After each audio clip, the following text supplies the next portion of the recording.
ఆకాశవాణి ప్రాంతీయ వార్తలు చదువుతున్నది శాంతి.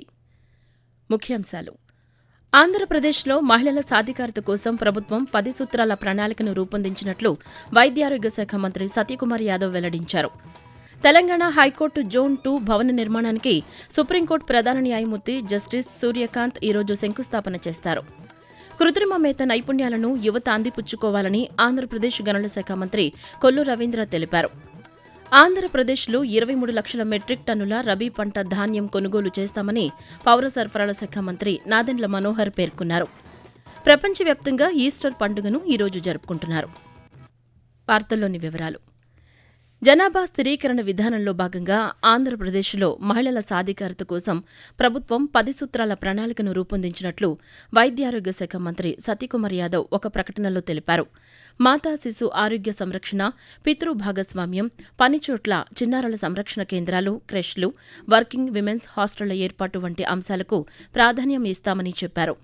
మహిళల శ్రామిక భాగస్వామ్యాన్ని 31% నుంచి 61%కి పెంచడమే లక్ష్యమన్నారు. చిన్న వయసులో గర్భధారణ, సిజేరియన్ ప్రసవాల తగ్గింపుపై దృష్టి సారించనున్నామని తెలిపారు. మహిళలకు అనుకూలమైన పనివేళలు, ఇంటి నుంచి పనిచేసే అవకాశాలను కూడా కల్పించనున్నట్లు మంత్రి పేర్కొన్నారు. రంగారెడ్డి జిల్లా రాజేంద్రనగర్లో నిర్మించనున్న తెలంగాణ హైకోర్టు జోన్ 2 భవన నిర్మాణానికి సుప్రీంకోర్టు ప్రధాన న్యాయమూర్తి జస్టిస్ సూర్యకాంత్ ఈరోజు శంకుస్థాపన చేస్తారు. ఈ కార్యక్రమంలో తెలంగాణ ముఖ్యమంత్రి ఏ రేవంత్ రెడ్డితో పాటు సుప్రీంకోర్టు న్యాయమూర్తులు, రాష్ట్ర హైకోర్టు న్యాయమూర్తులు, ఇతర అధికారులు పాల్గొనున్నారు. ఈ కార్యక్రమంలో పాల్గొనేందుకు నిన్న శంషాబాద్ విమానాశ్రయం చేరుకున్న సుప్రీంకోర్టు ప్రధాన న్యాయమూర్తికి తెలంగాణ హైకోర్టు ప్రధాన న్యాయమూర్తి జస్టిస్ అపరేష్ కుమార్ సింగ్తో పాటు ప్రభుత్వ ప్రధాన కార్యదర్శి కె రామకృష్ణారావు, రంగారెడ్డి జిల్లా కలెక్టర్ సి నారాయణరెడ్డి స్వాగతం పలికారు. అనంతరం సీజేఐ గౌరవార్థం ప్రభుత్వం ఏర్పాటు చేసిన విందు కార్యక్రమానికి ముఖ్యమంత్రి రేవంత్ రెడ్డి, ఇతర న్యాయమూర్తులు, అధికారులు హాజరయ్యారు. కృత్రిమ మేత, ఏఐ నైపుణ్యాలను యువత అందిపుచ్చుకోవాలని ఆంధ్రప్రదేశ్ గనుల శాఖ మంత్రి కొల్లు రవీంద్ర తెలిపారు. Software technology parks of India STPI రాష్ట్ర ప్రభుత్వం ఆధ్వర్యంలో విజయవాడలో నిర్వహించిన ఏఐ సమ్మిట్ను మంత్రి నిన్న ప్రారంభించారు.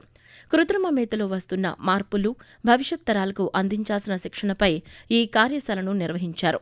ప్రపంచం ఏఐ రంగం వైపు వేగంగా మారుతోందని, దీనికి అనుగుణంగా మానవ వనరులకు తగిన శిక్షణ ఇవ్వటం అవసరమని ఈ సందర్భంగా మంత్రి తెలియజేస్తూ, ఇవాళ మారుతున్నటువంటి పరిస్థితుల్లో ఏఐ చాలా ఇవాళ ఫాస్ట్గా మూవ్ అవుతుంది. దీనివల్ల కొంతమంది ఐటీ నుంచి ఏఐకి ట్రాన్స్ఫర్మేషన్ అవుతున్నటువంటి సందర్భంలో ఆ ట్రైనింగ్ ప్రోగ్రామ్స్ మీద ఒక ఇనిషియేటివ్గా ఈ కార్యక్రమం తీసుకున్నారు. భారతదేశంలో వచ్చినటువంటి పెట్టుబడుల్లో 25% పెట్టుబడులు ఒక ఆంధ్ర రాష్ట్రంలోనే వచ్చినాయి. ఎందుకంటే మనం 27 పాలసీలు తీసుకున్నాం. కొన్ని రూల్స్ రిఫార్మ్స్ చేయడం వల్ల మేము 20 లక్షల మంది ఉద్యోగాలు కల్పించాలనేది ఆంధ్ర రాష్ట్ర ప్రభుత్వ లక్ష్యం. దానిలో ఇప్పుడు దగ్గర 13.5 లక్షల కోట్ల రూపాయలు ఇన్వెస్ట్మెంట్స్ వచ్చినాయి. సుప్రీంకోర్టు న్యాయమూర్తి జస్టిస్ ఎన్ కోటేశ్వర్ సింగ్ విశాఖపట్నం జిల్లాలో ఈరోజు పర్యటిస్తారు. ఇందులో భాగంగా ఆసియా అంతర్జాతీయ మధ్యవర్తిత్వ సంధాన కేంద్రం ఏసీఐఏఎం ఆధ్వర్యంలో జరగనున్న సూక్ష్మ, చిన్న, మధ్యతరహా పరిశ్రమలు ఎంఎస్ఎంఈ కాన్ఫరెన్స్ 2026లో ఆయన పాల్గొంటారు. ఈ సదస్సులో ఎంఎస్ఎంఈల అభివృద్ధికి చట్టపరమైన అవగాహన, ప్రత్యామ్నాయ వివాద పరిష్కార యంత్రాంగాల ద్వారా ఎంఎస్ఎంఈ వ్యవస్థను బలోపేతం చేయడం వంటి అంశాలపై చర్చించనున్నారని అధికారులు తెలిపారు. ఈ క్రమంలో ఢిల్లీ నుంచి నిన్న విశాఖపట్నం విమానాశ్రయం చేరుకున్న ఆయనకు అధికారులు స్వాగతం పలికారు. ఆంధ్రప్రదేశ్లో 23 లక్షల మెట్రిక్ టన్నుల రబీ పంట ధాన్యం కొనుగోలు చేస్తామని పౌర సరఫరాల శాఖ మంత్రి నాదెండ్ల మనోహర్ పేర్కొన్నారు. ఏలూరు కలెక్టర్ కార్యాలయంలో నిర్వహించిన జిల్లా సమీక్షా సమావేశంలో మంత్రి నిన్న పాల్గొన్నారు. అనంతరం మంత్రి పాత్రికేయులతో మాట్లాడుతూ, రాష్ట్ర వ్యాప్తంగా 1,917 కొనుగోలు కేంద్రాలను అందుబాటులోకి తెచ్చామని, ధాన్యం అమ్మిన తరువాత 24 గంటల్లో రైతులకు నగదు జమయ్యేలా చర్యలు తీసుకుంటామని తెలిపారు. రాష్ట్రంలో వంట గ్యాస్కు ఎటువంటి కొరత లేకుండా ప్రభుత్వం చర్యలు తీసుకుంటుందని ఆయన తెలియజేస్తూ, బుకింగ్స్ విషయంలో కానివ్వండి, డెలివరీస్ విషయంలో కానివ్వండి, ఎక్కడా పొరపాటు లేదు. రాష్ట్ర ప్రభుత్వం చేపట్టిన కొన్ని సంస్కరణల వల్ల కేంద్ర ప్రభుత్వం మనకి అదనంగా 10% ఎక్కువ మనకి కేటాయించారు. రెస్టారెంట్స్ కానివ్వండి, హోటల్స్ కానివ్వండి, హాస్పిటల్స్ కానివ్వండి, ఈ రోజున మనం గర్వంగా 70% వాళ్ళ రిక్వైర్మెంట్స్ వరకు మనం సాటిస్ఫై చేయగలుగుతున్నాం. ఇంకా విద్యా సంస్థలు కొంతమంది ఒక 10 రోజులు ఇంకా ఉంటారు కాబట్టి మన బిడ్డలకి ఇబ్బంది కాకుండా వాళ్ళని కూడా మనం ప్రయారిటీ చేసుకుని కమర్షియల్ సిలిండర్స్ కూడా మనం మన రాష్ట్రంలో ప్రతి ఒక్కరికి అందించడానికి అహర్నిశలు కృషి చేస్తున్నారు. ఆకాశవాణి ప్రాంతీయ వార్తలు వింటున్నారు. ఈస్టర్ పండుగను క్రైస్తవులు ఈరోజు ప్రపంచవ్యాప్తంగా జరుపుకుంటున్నారు. యేసుక్రీస్తు పునరుత్థాన జ్ఞాపకార్థం జరుపుకునే పండుగ ఈస్టర్. మరణంపై జీసస్ సాధించిన విజయానికి, కొత్త జీవితానికి ప్రతీకగా క్రైస్తవులు విశ్వసిస్తారు. చర్చిల్లో ప్రత్యేక ప్రార్థనలు, ఈస్టర్ గుడ్లను బహుమతిగా ఇచ్చుకోవడం వంటివి నిర్వహిస్తారు.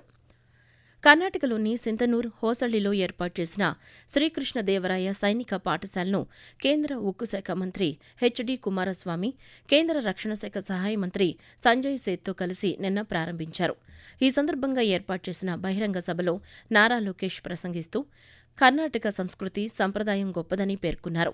విద్యార్థులు మార్కులు తక్కువగా వచ్చాయని అధైర్యపడకూడదని, కష్టపడాలి, అనుకున్నది సాధించాలని మంత్రి పేర్కొంటూ, జీవితంలో ఓటమి అనేది సహజమే, కానీ ఆ ఓటమి ద్వారా మనం అనేక పాఠాలు నేర్చుకోవాల్సిన అవసరం ఉంది. ఈ రోజు సమాజంలో కూడా పిల్లలు చాలా సెన్సిటివ్ గా మారిపోయారు. ఒక్క ఎగ్జామ్ లో ఫెయిల్ అవుతే ఏకంగా ఆత్మహత్య చేసుకునే పరిస్థితులు మనం చూస్తున్నాం. అందుకే పిల్లలందరూ నేను తెలియజేయదలుచుకున్నా, మార్కులు తక్కువ వచ్చాయని, జీవితంలో ఎదురు దెబ్బ వచ్చిందని అధైర్యపడద్దండి. ఎదురు దెబ్బ మనలో కసి పెంచాలి, ఆర్నిసలు కష్టపడి అనుకుందాన్ని మీరు సాధించాలని ఈ సభాముఖంగా కోరుతున్నా. ఆంధ్రప్రదేశ్లో పర్యాటకాభివృద్ధి కోసం 890 కోట్ల రూపాయలతో సమగ్ర ప్రాజెక్టు నివేదిక డీపీఆర్లను కేంద్ర ప్రభుత్వానికి సమర్పించామని పర్యాటక శాఖ మంత్రి కందుల దుర్గేష్ తెలిపారు. తూర్పుగోదావరి జిల్లా ఉండ్రాజవరంలో నిర్మాణంలో ఉన్న రహదారులు, కల్వట్టుల పనులను మంత్రి నిన్న పరిశీలించారు. అనంతరం కందుల దుర్గేష్ మాట్లాడుతూ, రాష్ట్రంలో పర్యాటక మౌలిక వసతులు పెంపొందించడం, పెట్టుబడులను ఆకర్షించడం, ఉపాధి అవకాశాలను కల్పించడమే లక్ష్యంగా ప్రభుత్వం కృషి చేస్తోందని తెలిపారు. ప్రజాపాలన ప్రగతి ప్రణాళికలో భాగంగా రేపటి నుంచి 11వ తేదీ వరకు ఆరోగ్య వారోత్సవాలు నిర్వహించనున్నామని తెలంగాణ వైద్య ఆరోగ్య శాఖ మంత్రి దామోదర రాజనరసింహ తెలిపారు. హెల్త్ వీక్లో రోజువారీగా నిర్వహించనున్న కార్యక్రమాలపై ఆరోగ్య శాఖ ఉన్నతాధికారులతో హైదరాబాద్ నుంచి దృశ్య మాధ్యమం విధానంలో మంత్రి నిన్న సమీక్ష నిర్వహించారు.